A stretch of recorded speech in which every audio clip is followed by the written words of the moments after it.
पहाड़ों की राजनीतिक, सामाजिक व सांस्कृतिक हलचलों के साथ दिल्ली एनसीआर की हर हलचलों को आंचल में समेटे हुए है आंचल प्रभात पत्रिका व आंचल पत्रिका न्यूज।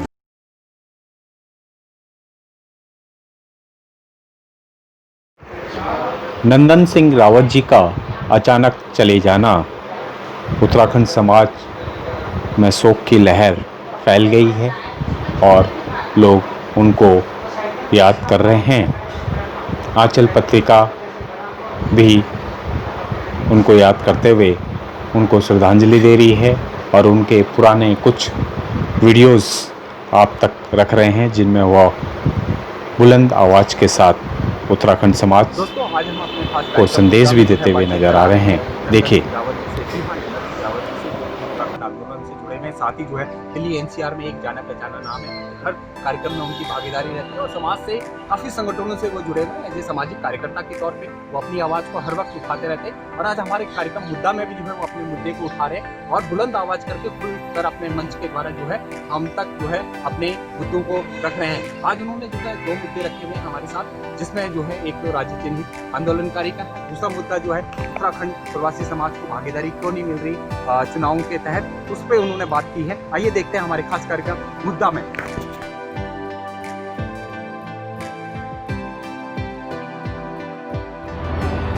Role sir.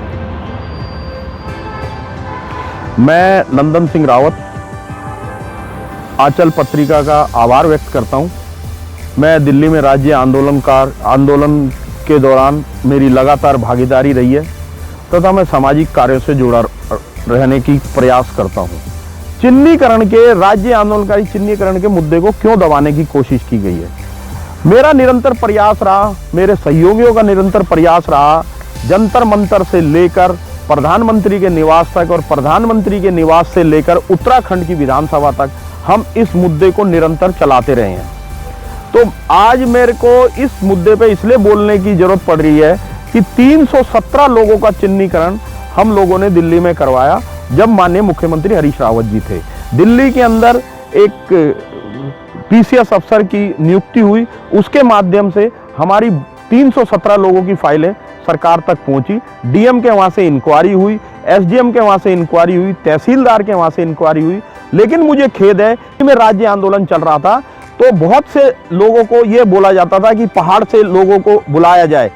तब उस वक्त एक इकोनॉमिकल बात थी कि जैसे मैं एक आपके उदाहरण के तौर पे देता हूं, जैसे हम पौड़ी से अगर 100 लोगों को दिल्ली में बुलाते थे तो उस जमाने में हमारे 10,000 रुपए खर्च होते थे। तो हम उस 10,000 रुपए ना खर्च करके दिल्ली के लोग इकट्ठे होकर राज्य आंदोलन की भागीदारी करते थे और राज्य आंदोलन के मुद्दे को हमने जन जन तक पहुंचाया, जिसके पीछे देवगौड़ा की सरकार को झुकना पड़ा, जिसके पीछे अटल बिहारी सरकार को झुकना पड़ा और ये राज्य आंदोलन बना। तो आज दिल्ली एनसीआर में रहने वाले लोगों का इसमें क्या दोष है कि उनके चिन्हीकरण के ऊपर सरकार का कोई ध्यान नहीं है। टैक्स कटिंग के आधार पर जिन मुद्दों पर चिन्हीकरण के लिए हरीश रावत सरकार ने एक जियो भेजा था, त्रिवेंद्र सरकार जी के आते वो जियो खत्म हो गया। दिल्ली एनसीआर में रहने वाले जिन 317 लोगों ने अपने चिन्हीकरण के लिए अप्लाई किया था, कृपया उस तरफ ध्यान दें और उनको चिन्हित करके राज्य आंदोलनकारी चिन्हीकरण का एक सर्टिफिकेट या आई कार्ड या जिस तरह की सरकार की व्यवस्था है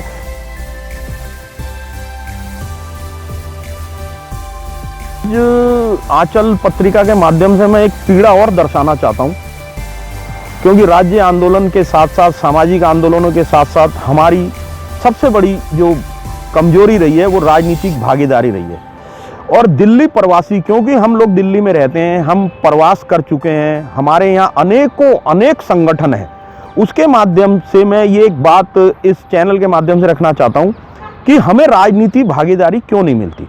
पिछली बार जब संसदीय चुनाव थे तो मैंने खुद व्यक्तिगत तौर पे, सामूहिक तौर पे हम लोगों ने प्रेस कॉन्फ्रेंस रखी थी और अपने लोगों के लिए टिकट मांगने की कोशिश की थी, लेकिन हमें उसमें निराशा लगी। अब 2020 के अंदर दिल्ली का विधानसभा चुनाव आ रहा है, हमारे लोग आम आदमी पार्टी में, हमारे लोग भारतीय जनता पार्टी में, हमारे लोग कांग्रेस पार्टी में, लेकिन हमारे लोगों को पार्टियों की टिकट से पहले मैं एक बात और बोलना चाहता हूं कि मेरी याददाश्त में नहीं कि दिल्ली के अंदर कोई बड़ी पार्टियों में महासचिव पद पे रहा हो। जब हम महासचिव पद तक नहीं पहुंच पा रहे और प्रकोष्ठों तक ही अपने आप को सीमित रख पा रहे हैं, तो मैं किस तरह उम्मीद करूं कि 2020 में हमारे लोगों को टिकट मिलेगी। जहाँ तक संगठित होने की बात है, हम जब भी कोई सांस्कृतिक प्रोग्राम करते हैं लाखों की संख्या में लोग संगठित होते हैं, लेकिन जब हम पहाड़ के मुद्दों पे डिबेट करते हैं तो हम लाखों की जगह सैकड़ों ना होके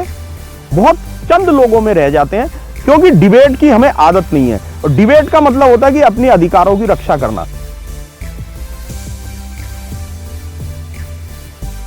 जो पदाधिकारी हैं उन सबसे अनुरोध है कि हम लोगों के माध्यम से, हम सब लोगों के सहयोग से, अगर उनको टिकट मांगने में कोई दिक्कत परेशानी या किसी तरह की समस्या हो तो समाज एकजुटता के साथ उनके साथ खड़ा है, खड़ा रहेगा और खड़ा रहने की